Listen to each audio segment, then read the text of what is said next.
कैसे हैं आप सभी। आई होप सभी अच्छे होंगे।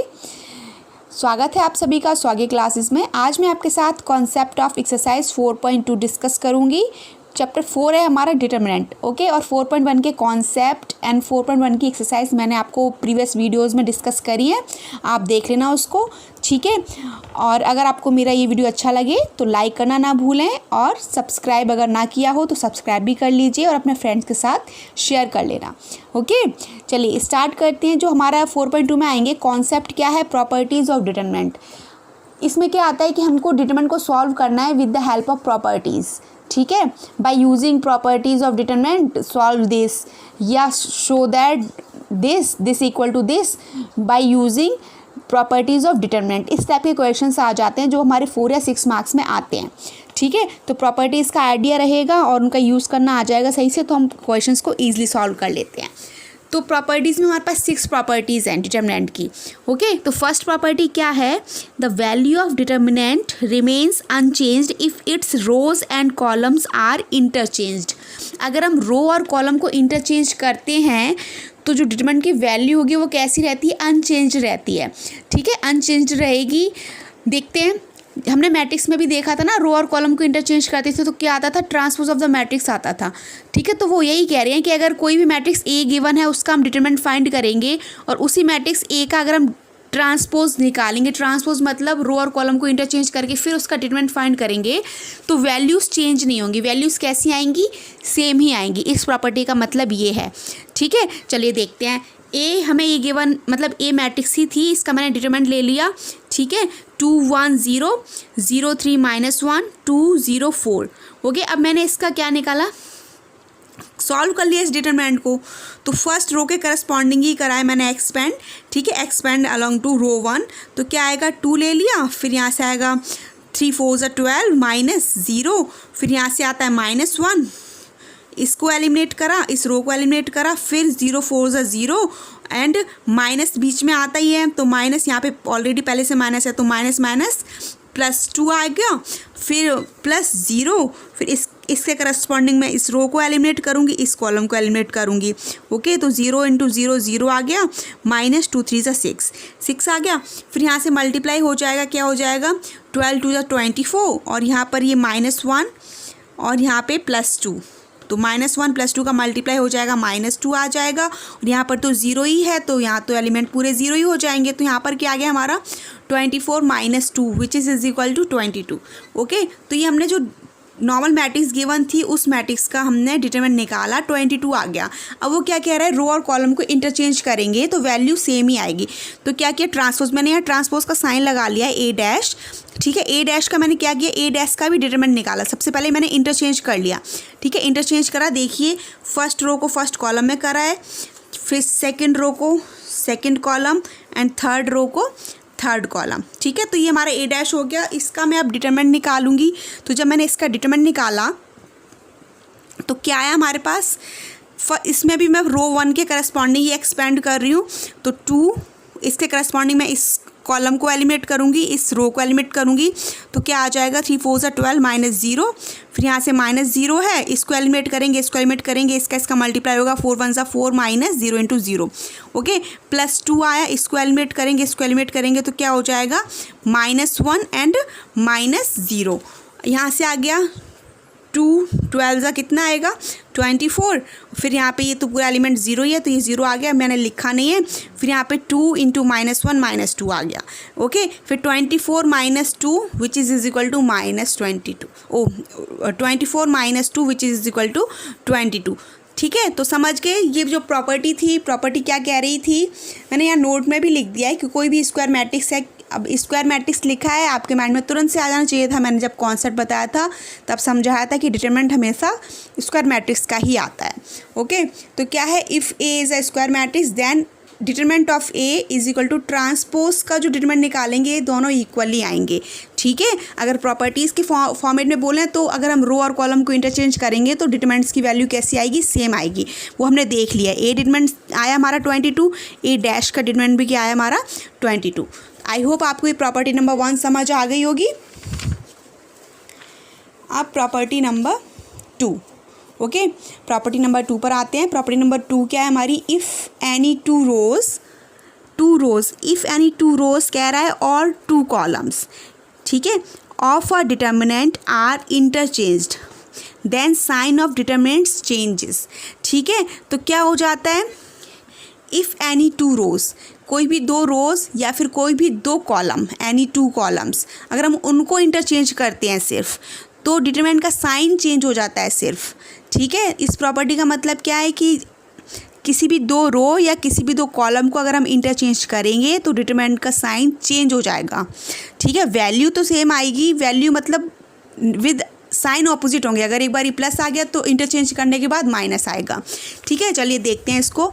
जैसे हमारे पास ए डिटरमिनेंट ये गिवन था, डिटरमिनेंट ए गिवन था 2 1 0 -1 0 3 0 4 -1, ये गिवन है। मैंने इसको सॉल्व करा, इसको ही मैंने रो 1 के करस्पॉन्डिंग एक्सपेंड करा है, तो 2 ले लिया, फर्स्ट कॉलम फर्स्ट रो, ये 0 -0 और ये 0 इंटू -1 0 ही आएगा, -3 4 12 -1 आया। ये मैंने आपको जब एक्सरसाइज 4.1 के कॉन्सेप्ट बताए थे तब मैंने डिटरमिनेंट सॉल्व करना बताया था, ओके। तो यहाँ पर -1 आएगा, इसके करस्पॉन्डिंग इस कॉलम को एलिमिनेट करूँगी, इस रो को एलिमिनेट करूँगी, तो माइनस माइनस +1 आया, -0 +0, इसके करस्पॉन्डिंग में इस कॉलम को एलिमिनेट करूँगी, इस रो को एलिमिनेट करूँगी, तो क्या आ गया हमारा -1 × 4 -4, 0 × 0 -0, ओके। तो यहाँ से हमारे पास क्या आ गया, -2 का मल्टीप्लाई -12 से हो जाएगा -24 और यहाँ से आ गया -1, ओके। ये तो 0 के इक्वल, ये तो 0 ही हो जाएगा ये वाला एलिमेंट। तो हमारे पास ये क्या आ गया, -25 आया,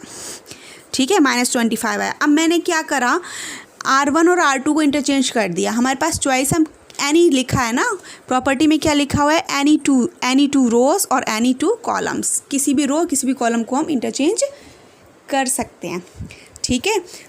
तो जैसे मैंने इसमें किया है R1 और R2 को इंटरचेंज किया है, तो R1 R2 को इंटरचेंज करके देखिए यहाँ पे मैंने डिटरमिनेंट निकाला, R1 को इंटरचेंज करा, तो देखिए R1 तो हमारी R2 के प्लेस पे आ गई है, 2 1 0 2 1 0, और जो हमारी R2 थी -1 0 3, ये हमारी R1 के प्लेस पे आ गई -1 0 3, इंटरचेंज कर लिया। उसके बाद मैंने फिर इसका डिटरमिनेंट निकाला, इसका डिटरमिनेंट निकाला मैंने रो 1 के करस्पॉन्डिंग ही निकाला हुआ है, -1 लिया मैंने, तो इसको एलिमिनेट करा, इसको एलिमिनेट किया, क्या आया हमारा यहाँ पर -1, ओके। और यहाँ पर आ गया -0, यहाँ पे -0, ये 0 आया, इसको एलिमिनेट करके इसको फिर इसका मल्टीप्लाई किया, 2 × -1 -2 और ये -0, ओके। फिर यहाँ पे हमारे पास 3, इसको एलिमिनेट करा, इसको एलिमिनेट करा, फिर यहाँ से क्या आया, 2 4 8 -0, ओके, ये आ गया। अब यहाँ पर क्या है, +1 आ गया, ये तो 0 के ही इक्वल आ जाएगा, और ये हमारा क्या हो गया, 3 8 24, ओके, 3 8 24, तो जैसे 24 आया +1 + 24 क्या आ जाएगा हमारा 25। तो आप देख रहे हैं कि हमने दो रोज़ को इंटरचेंज किया तो डिटरमिनेंट का साइन ही चेंज हुआ, बस यहाँ 25 है, ये भी 25 है, बट ये -25 है, ये +25 है, सिर्फ साइन चेंज होता है। किसी भी दो रो या किसी भी दो कॉलम को इंटरचेंज करते हैं तो सिर्फ साइन चेंज होता है, ठीक है। आई होप आपको ये प्रॉपर्टी भी समझ आ गई होगी, और अगर समझ नहीं आता है कुछ भी तो आप मुझे कमेंट बॉक्स में कमेंट कीजिए, मैं आपको दोबारा से समझाऊंगी, ओके। चलिए प्रॉपर्टी नंबर 3 देखते हैं क्या है। इफ़ एनी टू रोज़ और कॉलम्स, यहाँ पर भी किसकी बात कर रहा है, 2 रोज़ और 2 कॉलम्स की ही बात कर रहा है, of a determinant are identical. Identical मतलब है all corresponding elements are same, ठीक है, all corresponding elements are same. कोई भी दो रो कोई भी दो कॉलम्स के करस्पॉन्डिंग एलिमेंट्स कैसे होंगे, आइडेंटिकल होंगे, या आइडेंटिकल बोलें या फिर उनको सेम बोलें, ठीक है। Then the value of determinant is 0, तो डिटरमिनेंट की वैल्यू क्या आती है, 0 आती है। अब जैसे हमारे पास डिटरमिनेंट लिखा हुआ है, कोई भी दो रो और कोई भी दो कॉलम अगर हमें आइडेंटिकल दिख रहे हैं, आइडेंटिकल मतलब corresponding elements are same, corresponding elements अगर सेम दिख रहे हैं तो उसकी वैल्यू हम डायरेक्टली 0 रख देंगे by the property number 3, okay. But मैंने आपको यहाँ सॉल्व करके भी दिखाया है कि वो 0 क्यों 0 आता है, तो आपको प्रूफ भी चाहिए कि प्रॉपर्टी है, तो प्रॉपर्टी का प्रूफ, ठीक है, तो वो भी मैंने दे दिया है। देखिए हमें तो साफ साफ दिख रहा है कि 3 रो 1 और रो 2 हमारी रो 1 एंड रो 3 हमारी आइडेंटिकल है, यहाँ भी 3 है, करस्पॉन्डिंग एलिमेंट सेम है, 3 is equal to 3, 2 is equal to 2, 1 is equal to 1, ठीक है। तो करस्पॉन्डिंग एलिमेंट सेम है किसके, R1 के और R3 के। तो हमें पता है भाई प्रॉपर्टी 3 इसकी वैल्यू क्या हो जानी है, 0 हो जानी है। जब हम क्वेश्चन सॉल्व करेंगे तो मैं डायरेक्टली 0 पुट किया करूँगी, ठीक है, और लिख दिया करूँगी बाय प्रॉपर्टी 3। ओके, मैंने यहाँ सॉल्व भी किया है डिटरमिनेंट, रो 1 के करस्पॉन्डिंग ही फिर से किया है, तो 3 ले लिया, तो यहाँ से आएगा 2 1 = 2 -2। ओके, फिर -2 लिया है, इसको एलिमिनेट करेंगे तो यहाँ से क्या आ जाएगा, 4 1 = 4 -3। ओके, फिर यहाँ से 1 ले लिया, इसको एलिमिनेट करा, 4 2 = 8 -3 2 = 6, ये आ गया। तो ये तो हमारा 0 ही हो गया। फिर यहाँ से क्या आएगा, ये -2 है, यहाँ से 1 बचेगा, तो ये -2 आ गया। यहाँ से क्या 8 - 6, यहाँ से +2 आया, ठीक है। तो ये कैंसिल हो जाएंगे, तो जब ये कैंसिल हो गए तो हमारा क्या आ गया, 0 के इक्वल आ गया। ओके, क्या किया था, 0 मैंने सॉल्व करके दिखा दिया आपको, ठीक है। और यहाँ लिख भी दिया है here R1 and R3 are identical. R1 and R3 हमारे कैसे थे, आइडेंटिकल थे, इसलिए इस डिटरमिनेंट की वैल्यू कैसी आई है, 0 आई है by using of property 3। Okay, तो इसको मैंने आपको करके भी दिखा दिया है, बट जब भी हम क्वेश्चन सॉल्व करेंगे एक्सरसाइज 4.2 के, अगर हमने कोई भी 2 रो या कोई भी 2 कॉलम्स आइडेंटिकल दिखते हैं तो हम क्या वैल्यू पुट करेंगे, उसकी डायरेक्टली 0 पुट करेंगे, ठीक है। अब ब्रैकेट में लिख देंगे by using property number 3। I hope समझ आ गया होगा, ठीक है। चलिए मूव करते हैं नेक्स्ट प्रॉपर्टी पर। नेक्स्ट प्रॉपर्टी है प्रॉपर्टी नंबर 4। क्या है ये प्रॉपर्टी नंबर 4, देखते हैं।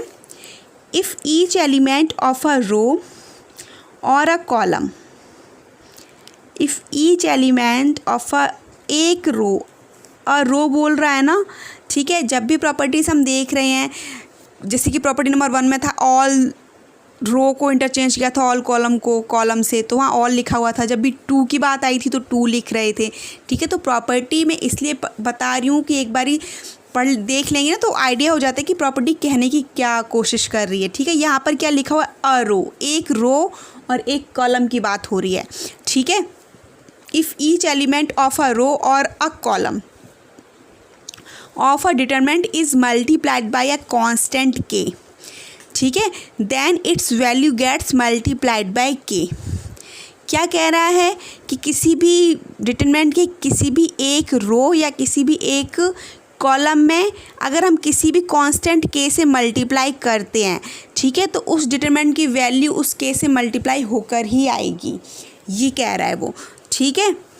समझाते हैं या फिर इसके और भी ज़्यादा यूज़ है, ये प्रॉपर्टी इंपॉर्टेंट है, इस प्रॉपर्टी का यूज़ हम करते हैं मोस्टली। देखते हैं, जैसे कि हमें डिटरमिनेंट a गिवन है, तो मैंने इसको लिख लिया है क्या, 3 6 9 1 2 0 -1 0 2। ओके, मैंने इस आपको दिख भी रहा होगा कि इस डिटरमिनेंट में मैंने किससे मल्टीप्लाई हो रहा है। अगर मैं देखूँ तो रो 1 में मैंने 3 से मल्टीप्लाई कर दिया है, ठीक है, 3 से मल्टीप्लाई हुआ है। तो क्या किया मैंने, सबसे पहले इस डिटरमिनेंट को सॉल्व करा। जैसे मैंने इस डिटरमिनेंट को सॉल्व करा, यहाँ से 3 आया, 2 2 = 4 -0, फिर यहाँ से -6, इसको एलिमिनेट करा, 2 1 = 2 माइनस +0 आएगा, तो 2 - 0। फिर यहाँ से आया 9 लिया, 9 लिखा है, इसको एलिमिनेट किया, तो 0 और माइनस वहाँ पर भी होता है, यहाँ भी माइनस है, तो माइनस प्लस हो जाएंगे, तो यहाँ पर क्या आ जाएगा, +2। ओके, यहाँ से मल्टीप्लाई किया +12 और यहाँ से -12 और यहाँ से मल्टीप्लाई किया 18 आया, ठीक है, 18 आया, तो इसकी वैल्यू क्या आ गई, 18 आ गई। तो हमारे पास ये डिटरमिनेंट a था, मैंने इसको क्या कर लिया है, किसी भी एक रो में मल्टीप्लाई किया था, ठीक है, किसी भी एक रो में मैंने मल्टीप्लाई किससे कर लिया था, 3 से कर लिया था, ठीक है। तो यहाँ दिख भी रहा है कि ये देखो मल्टीप्लाइड बाय 3 है, कांस्टेंट k है ना, ये जैसे k लिखा हुआ तो 3 से मल्टीप्लाई है, 3 1 = 3, 3 2 = 6, 3 से 9, ठीक है। तो मैंने इसे सॉल्व करा, ये आया। अब फिर मैंने क्या करा, मुझे दिख रहा है कि कॉमन है, मैंने बाहर ले लिया, कह रहा है ना कि k से मल्टीप्लाई होकर आती है वैल्यू, तो डिटरमिनेंट a लिखा हुआ है, यहाँ पे मैंने 3 कॉमन ले लिया। जैसे 3 कॉमन लिया, देखिए मैट्रिक्स में क्या था, कुछ भी कॉमन लेते थे तो पूरी मैट्रिक्स से आता था कॉमन, किसी भी स्केलर का मल्टीप्लाई करते थे तो मैट्रिक्स, पूरी मैट्रिक्स से सभी एलिमेंट्स में मल्टीप्लाई हो जाता था। बट डिटरमिनेंट में ऐसा नहीं है। डिटरमिनेंट में किसी भी एक रो या किसी भी एक कॉलम में मल्टीप्लाई करते हैं किसी एक कांस्टेंट से। इस प्रॉपर्टी का दूसरा मतलब बताऊं तो सिंपल जो है वो, ठीक है।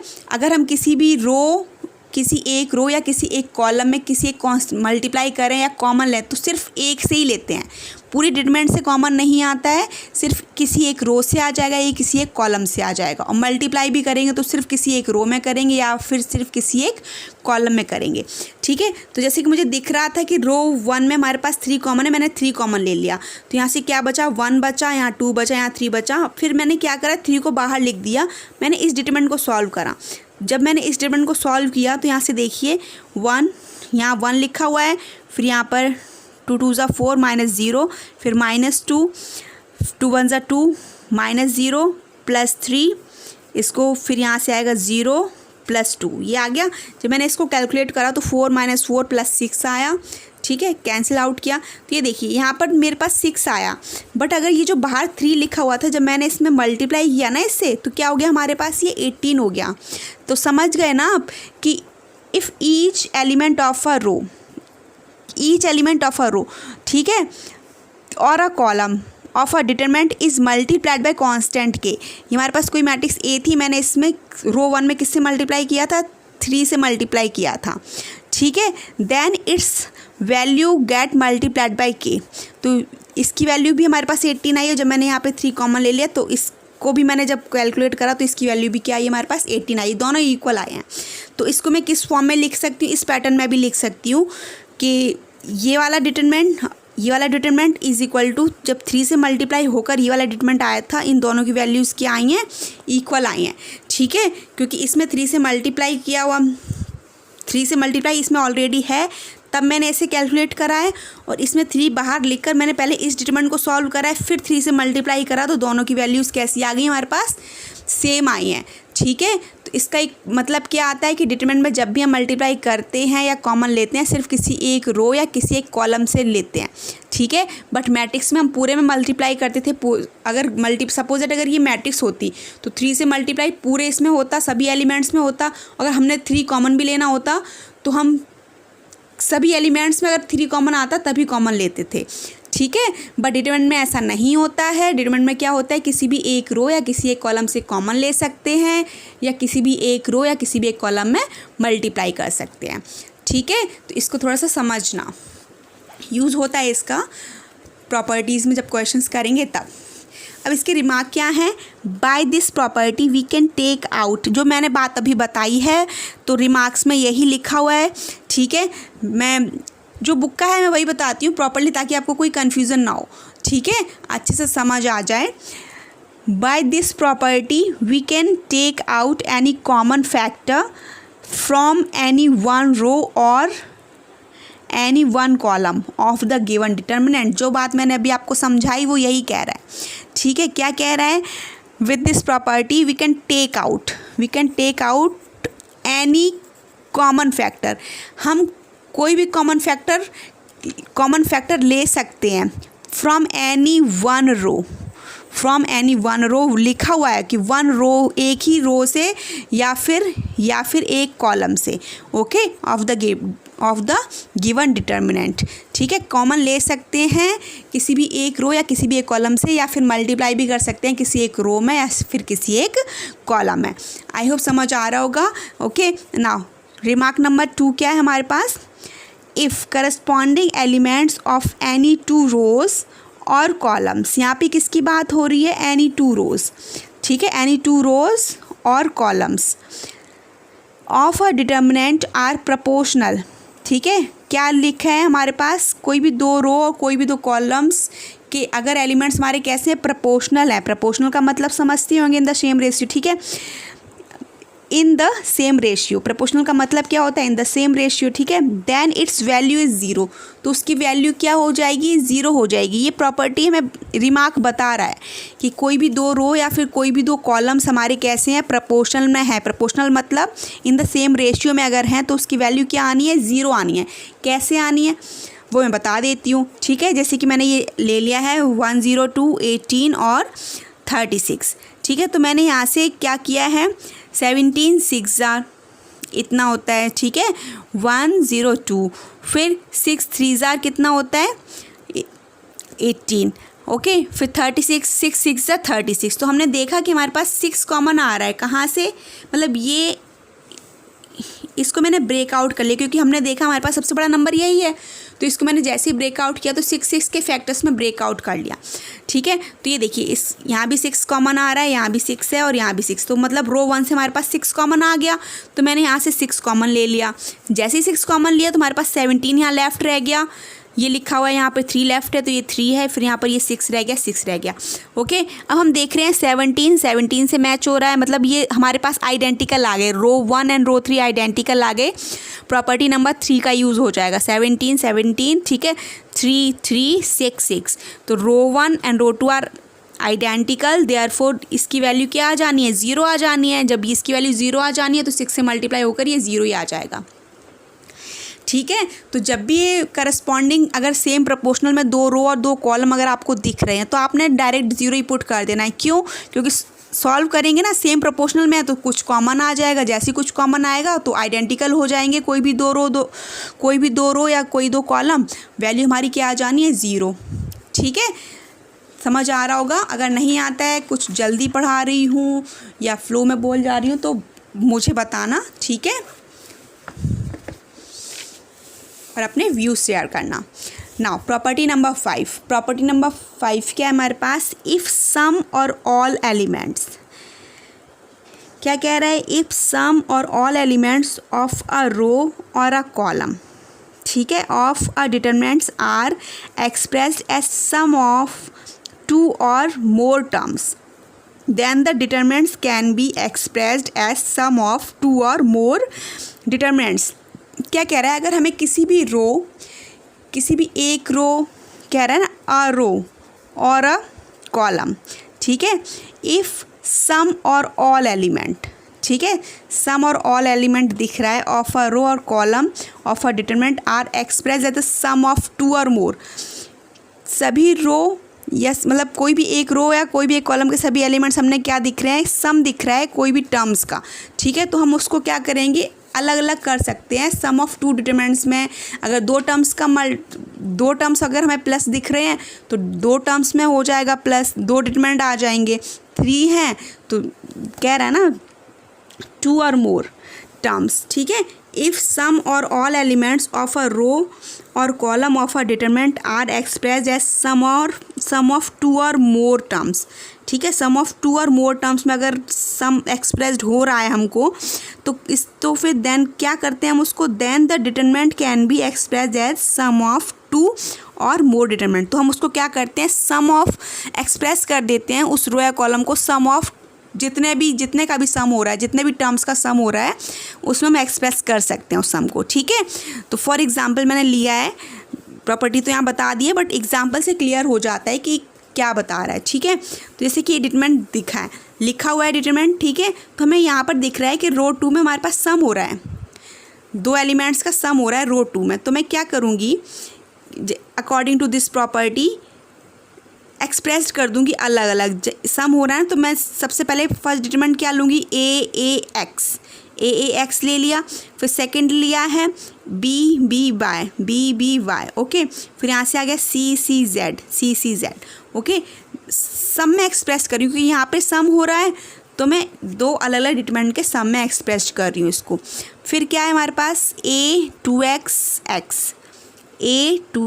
x, फिर b 2y y, फिर c 2z z। तो यहाँ पर इस रो में सम हो रहा था ना 2 टर्म्स का, तो मैंने 2 डिटरमिनेंट्स एक्सप्रेस कर दिए हैं, उनका क्या कर दिया है, सम कर दिया है, ठीक है। अगर यहाँ पे हमारे पास 3 एलिमेंट्स होते तो हम 3 डिटरमिनेंट्स का सम कर देते, ठीक है। अब समझ आ रही होगी ये प्रॉपर्टी, ठीक है। तो इस टाइप से हम एक्सप्रेस कर सकते हैं, एक्सप्रेस कर दिया। अब हम देख रहे हैं R1 और R2 क्या दिख रहा है, आइडेंटिकल दिख रहा है। प्रॉपर्टी नंबर 3, ए के बी सी। तो यहाँ पर हमारी R1 एंड R2 क्या है, आइडेंटिकल है। मैंने अभी यहाँ 0 नहीं लिखा है बट आइडेंटिकल है, ठीक है। अब इसमें हमें क्या दिख रहा है, रो 2 से 2 कॉमन आता हुआ दिख रहा है, क्योंकि रो 2 में 2 है सभी के साथ मल्टीप्लिकेशन में। ठीक है, तो मैंने यहाँ से क्या 2 कॉमन ले लिया। जैसे मैंने यहाँ 2 कॉमन लिया रो 2 से, तो यहाँ क्या आ जाएगा A B C X Y Z और एक्स वाई जेड। ठीक है, अब ये आइडेंटिकल हमें दिख रही है बाई प्रॉपर्टी नंबर 3, ये ए बी सी, तो इसके लिए 0 आ जाएगी। मैंने यहाँ पर प्रॉपर्टी नंबर 3 यूज़ की है। ठीक है, डायरेक्टली यूज़ हो जाएगी। हम उसको सॉल्व नहीं करेंगे, हम डायरेक्टली लिखेंगे, यहाँ पे लिख देंगे by property number 3। Okay, solve करके नहीं दिखाना, मैंने प्रॉपर्टी में इसलिए सॉल्व करके दिखाया आपको कि हाँ क्यों 0 आ जाएगी। बट जब भी आप प्रॉपर्टी का यूज़ करेंगे, डायरेक्ट प्रॉपर्टी का नाम लिखेंगे और रिज़ल्ट का यूज़ करेंगे। ठीक है, तो अब जैसे ये लिखा है, तो हमें यहाँ पर R2 और R3 आइडेंटिकल दिख रही है। यहाँ x y z, तो ये दोनों आइडेंटिकल हो गई, यहाँ पे ये दोनों आइडेंटिकल थी, तो इसकी वैल्यू भी क्या आ जाएगी, 0 आ जाएगी। 2 से मल्टीप्लाई हो रहा है तो हमारा क्या हो जाएगा, 0 ही हो जाएगा। तो इसकी वैल्यू क्या आ गई हमारे पास, 0 आ गई। तो इस टाइप से हमने इस क्वेश्चन को, डिटरमिनेंट को एक्सपेंड करे बिना हमने इसको सॉल्व कर लिया by using the properties. Okay, इस टाइप से क्वेश्चन हो जाते हैं एक्सरसाइज 4.2 के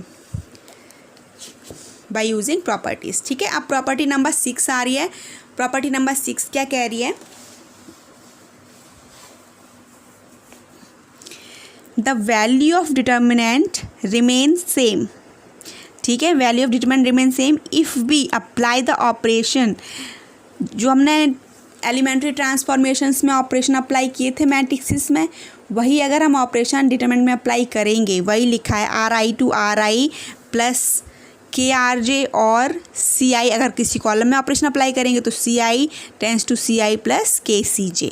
ठीक है, किसी भी रो किसी भी कॉलम में अगर हम एलिमेंट्री ट्रांसफॉर्मेशन या एलिमेंट्री ऑपरेशंस अप्लाई करेंगे तो क्या है, डिटरमिनेंट्स की वैल्यू रिमेन सेम, डिटरमिनेंट की वैल्यू चेंज नहीं होती है। अगर हम ऑपरेशन अप्लाई करेंगे तो डिटरमिनेंट की वैल्यू चेंज नहीं होगी। ठीक है, बट हम इन ऑपरेशंस का अप्लाई क्यों करते हैं, क्योंकि हमारा मैच हो जाए पुरानी प्रॉपर्टी से, कुछ प्रॉपर्टी मैच हो जाएगी तो हम डायरेक्टली उसकी वैल्यू 0 रख देंगे या जो भी है। अभी हम क्वेश्चन सॉल्व करेंगे ना तो फिर ईजिली बता दूंगी, आपको समझ आ जाएगा। ठीक है, तो जैसे कि मैंने यहाँ पे फॉर एग्जांपल ए ले लिया है, क्या है हमारे पास 5 0 -1 2 1 0 0 4 5। ठीक है, अब मैंने जैसे कि इसका डिटरमिनेंट निकाला, अभी मैं बता रही हूँ, अभी मैंने इसमें ऑपरेशन अप्लाई नहीं किया। वो कह रहा है ना कि जब भी हम ऑपरेशन अप्लाई करते हैं तो डिटरमिनेंट की वैल्यू अनचेंज रहती है, वो ये कह रहा है। ठीक है, तो बस जो कह रहा है मैं उसको प्रूफ करके दिखा रही हूँ, फिर उसका यूज़ हम क्वेश्चंस में करेंगे। ओके, तो जैसे कि डिटरमिनेंट मैंने ये लिया हुआ था, जब मैंने इस डिटरमिनेंट को सॉल्व करा, रो 1 के करस्पॉन्डिंग ये एक्सपेंड करा है मैंने, फिर से ये 5 लिखा हुआ है, ये गया तो 5 1 5 -0 फिर -0 ये तो 5 2 10 -0 आएगा, यहाँ से आया -1 तो यहाँ से आ जाएगा 2 4 8 -0।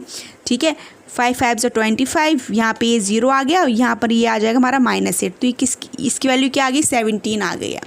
ठीक है, इसके लिए 17 आ गया। एंड अब क्या, जो ये कह रहा है ना ऑपरेशन अप्लाई करेंगे तो अनचेंज रहेगी, तो मैं ऑपरेशन अप्लाई कर रही हूँ। एंड जैसे मैंने इसमें लिखा, फिर से लिखा, जो हमारा डिटरमिनेंट था क्या था, 5 0 -1 2 1 0 0 4 5। अप्लाइंग, मैंने ऑपरेशन अप्लाई कर दिया। किस में अप्लाई किया है, R3 में ऑपरेशन अप्लाई करा है। ऐसा नहीं है कि एलिमेंट्री ट्रांसफॉर्मेशन में हम 0 0 बनाते थे, वैसा कुछ नहीं है, बस ऑपरेशन अप्लाई करना है। हमने अपनी कैलकुलेशन को ईजी करने के लिए ऑपरेशन अप्लाई करेंगे। ठीक है, तो R3 मैंने ऑपरेशन अप्लाई किया है, R3 - 4 R2, मैं इसको 0 में कन्वर्ट करूँगी। ठीक है, तो कर दिया, जैसे किया तो R1 तो एज इट इज़ लिखी, R2 भी एज इट इज़ लिखी। जैसे R3 में ऑपरेशन अप्लाई हुआ है तो R3 क्या है हमारे पास, 0 0 -4 R2, तो ये 4 से मल्टीप्लाई हो जाएगा तो -8 आ गया हमारा यहाँ पे। फिर R3 क्या है, 4 है ना, और -4 इंटू R2 क्या है हमारे पास, 1, तो ये 4 - 4 क्या हो जाएगा हमारा, 0 हो जाएगा, ये 0 लिखा हुआ है। फिर हमारे पास ये 5 है, तो 5 - 4 इंटू 0, R2 क्या है, R2 क्या है हमारे पास 0, तो 5 - 0 क्या आ जाएगा हमारा 5 आ गया। ठीक है। मैंने सिर्फ इसको जीरो में कन्वर्ट किया, ऑपरेशन अप्लाई कर लिया मतलब, ठीक है। अब ऑपरेशन अप्लाई करने के बाद मैंने इस डिटरमिनेंट की वैल्यू निकाली।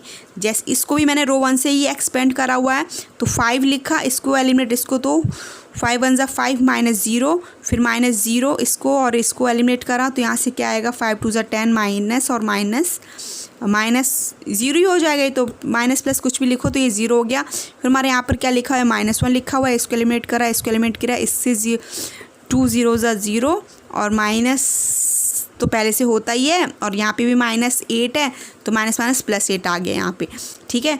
तो यहाँ पर क्या होगा 5 5 ज़ा 25, ये तो ज़ीरो ही हो जाएगा, और यहाँ से क्या आ गया हमारे पास -8, तो 25 -8 क्या आ जाएगा 17।